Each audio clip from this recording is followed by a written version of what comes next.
Jaz sem se najprej mislil praviče za to, da je to ravno prednost.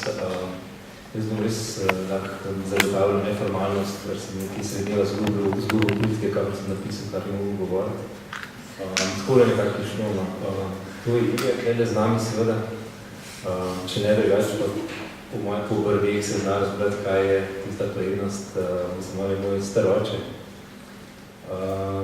Ampak prva zadeva, ki mi je padla na pamet, ko sem prebral to vabilo prijazno, je pa to, da pravzaprav je v familiji, pa jaz sem tretja generacija arhitektov, mama je tudi arhitekt, bil pač vse do onega trenutka, ko sem bil v vrtcu strani profesora Vodopivca, da bi končno to naredil, bil je tak manjko te komunikacije v arhitekturi, oziroma pač nismo se o tem pogovarjali, kar se mi zdi zanimivo, zato ker je bilo to omenjeno že parkrat danes.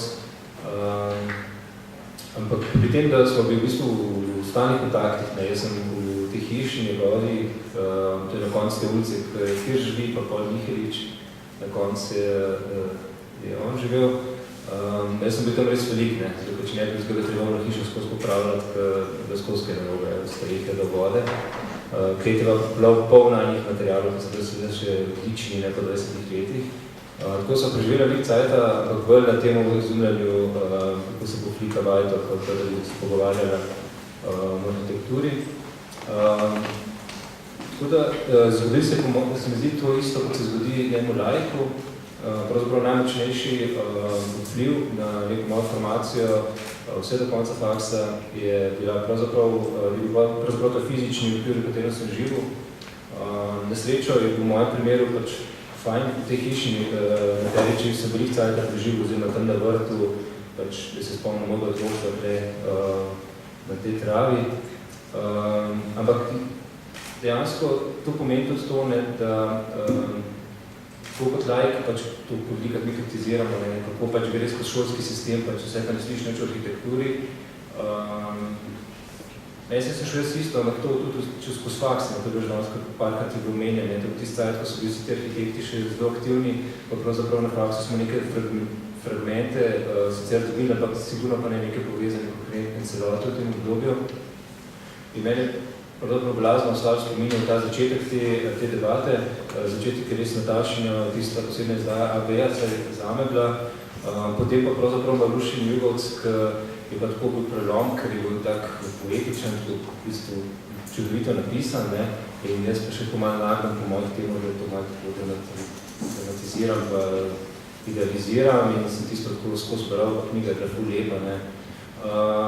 In pravzaprav sem zelo malo ujel past, mogoče, ne sem jaz, pa je bilo to pravzaprav enostanje takrat, da se je to obdobje zelo malo začelo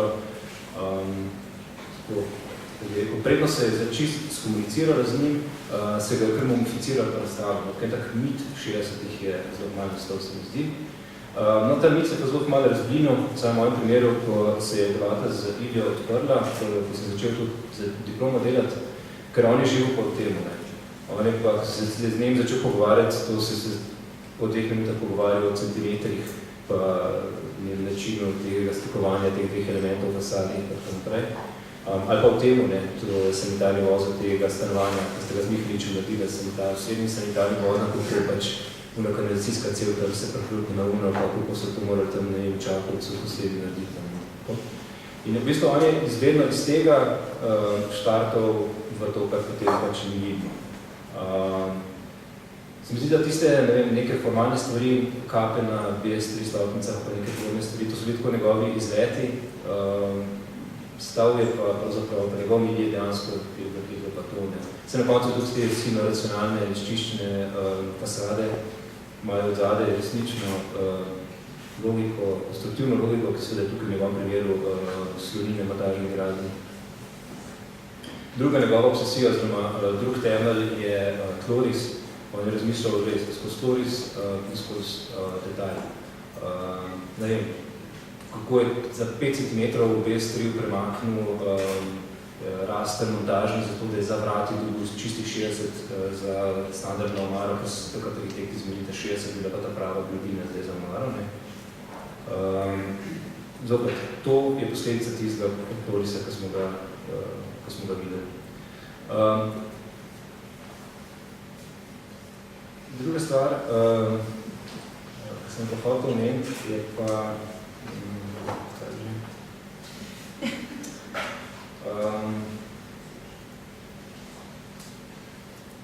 tono.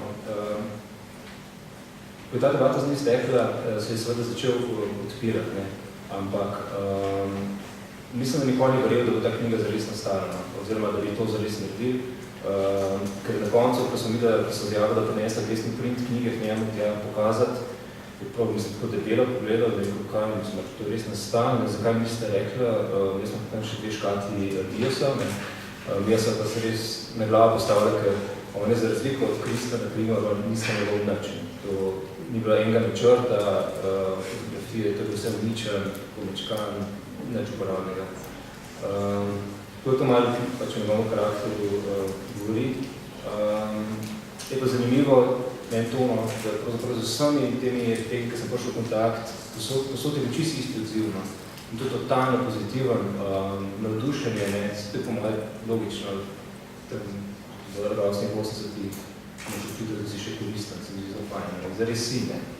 In vsi so zelo odprti, in tudi danes z Mihaličem, ki je sosed, in kaj smo se zmenili, ki se avto parkira, smo v super odnosih in pride na okoli. Iz teh pogovorov se pa po moje zadnji stvar, ki želim povedati, izkristalizira, ne. Ta različna, ta drugačna pozicija arhitekta, ki mislim, da rok omenil že. Mislim, da to veliki meri izhaja iz tega, kar sem jaz izvedel v njegovih zadnjih, mogoče v zadnjem letu življenja, ne, ko se je on bolj odprl in mi je povedal par stvari, ne vem, te vojne izkušnje, ki je ta generacija doživela, ker pomaga, kot človek doživiš eno tako elementarno zadevo, kot je boj za eksistenco v vojni, ti pusti to, mislim, postavi neka druga merila, kaj je pomembno, kaj ni pomembno, oziroma koliko si upaš. In njihove pozicije, sem videl, vse po vrsti so bile v primerjavi z mojo generacijo tako sila močne, brezkompromisne, čeprav lahko rečemo, da strokovno so se poraje dvomi, pa ljudje izkusili, ko si se kot arhitekt postavil na nekaj, si vedel, kaj je prav. In v tem kontekstu ne zmeri Bergman pride na misel, ko je rekel, da naša generacija rad filme za to, da se jih lahko izgodi. In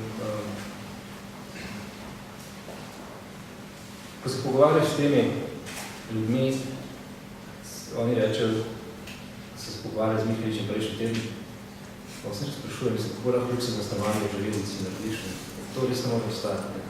Ker njega ne zanima vse, on kot arhitekt se lahko sprašuje, oziroma je njegov poslanstvo, da se sprašuje vsem in ima mnenje vsem. In to so taki stari nergači, v bistvu, ki so si simpatični, ker je velika razlika med nergačem, med nerganjem pa kreganjem. Kot nergač v bistvu imaš neko, ko sicer čutiš potrebo, da vse poveš mnenje, ampak imaš neko distanco do problema, neko skreganje pa pravzaprav nimaš. Ja, hvala.